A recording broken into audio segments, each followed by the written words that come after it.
সংগঠনের শীর্ষ পর্যায়ের নেতৃবৃন্দ এবং আমার সম্মুখে উপস্থিত আছেন এই নরসিংদী পৌর বিএনপি প্রতিটি ওয়ার্ডের সভাপতি, সাধারণ সম্পাদক সহ এই এলাকার ছাত্রদল, যুবদল, কৃষক দল, শ্রমিক দল, মহিলা দল সহ সর্বস্তরের জনসাধারণ।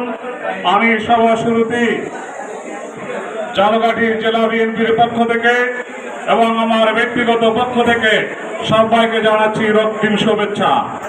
এই পরন্ত বিকালে আজকে আপনার একটি মত বিনিময় সভায় উপস্থিত হয়েছেন। আমি লক্ষ্য করেছি এই মত বিনিময় সভাটি ইতিমধ্যে একটি জনসভায় রূপান্তরিত হয়েছে। আমি জানি নলছিটির মাটি বিএনপির ঘাঁটি, যে নলছিটির এই মাটি বিএনপির একটি দুর্গ হিসাবে পরিচিত। অবরুদ্ধ ছিলাম, বাংলাদেশের মানুষ অবরুদ্ধ ছিল। ষড়যন্ত্র করে বাংলাদেশের গণতন্ত্রকে হত্যা করা হয়েছিল। 2014 সালে এক দলীয় নির্বাচন, একটি ভোটারবিহীন নির্বাচন করে, নির্বাচনের মাধ্যমে প্রহসন করে ফ্যাসিস্ট হাসিনা ক্ষমতা দখল করেছিল। পরবর্তীতে 2018 সালে দিনের ভোট রাতে করে সেখানে একটি চক্রান্তের মাধ্যমে ক্ষমতাকে কুক্ষিগত করা হয়েছিল। পরবর্তীতে এই 2024 সালের 7 জানুয়ারি একটি দামি নির্বাচনের মাধ্যমে বাংলাদেশের মানুষের কণ্ঠ রোধ করে নেওয়া হয়েছিল। একটি দানবীয় সরকার বাংলাদেশের মানুষের উপর জগদ্দল পাথের উপর চাপিয়ে বসেছিল। বাংলাদেশের অবরুদ্ধ গণতন্ত্রকে পুনরুদ্ধারের জন্য আমাদের প্রিয় নেত্রী, দেশ নেত্রী, mother of democracy Begum Khaleda Zia আন্দোলন শুরু করেছিলেন।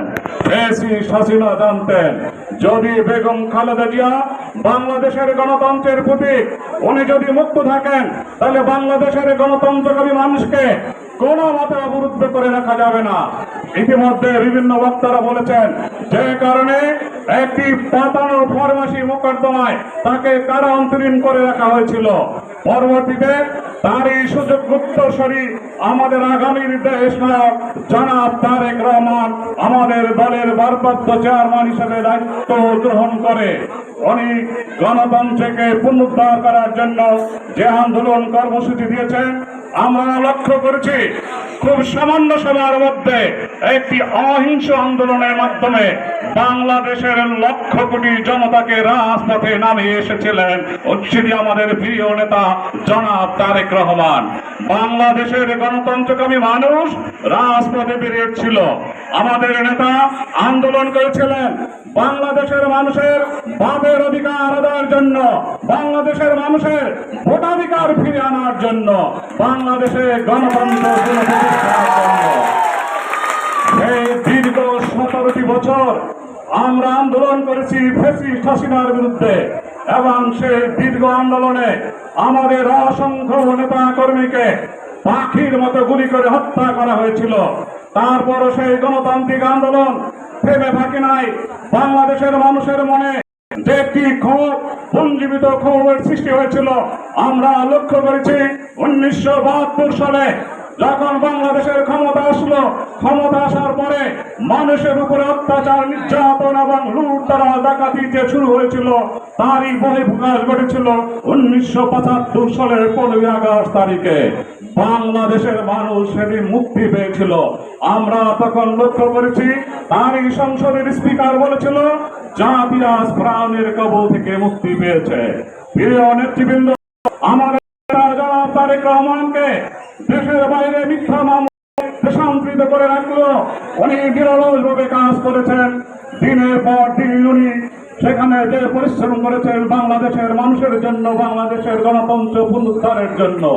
উনি সাম্প্রতিক সময় বলেছেন আমার শেষ ঠিকানা হলো বাংলাদেশ।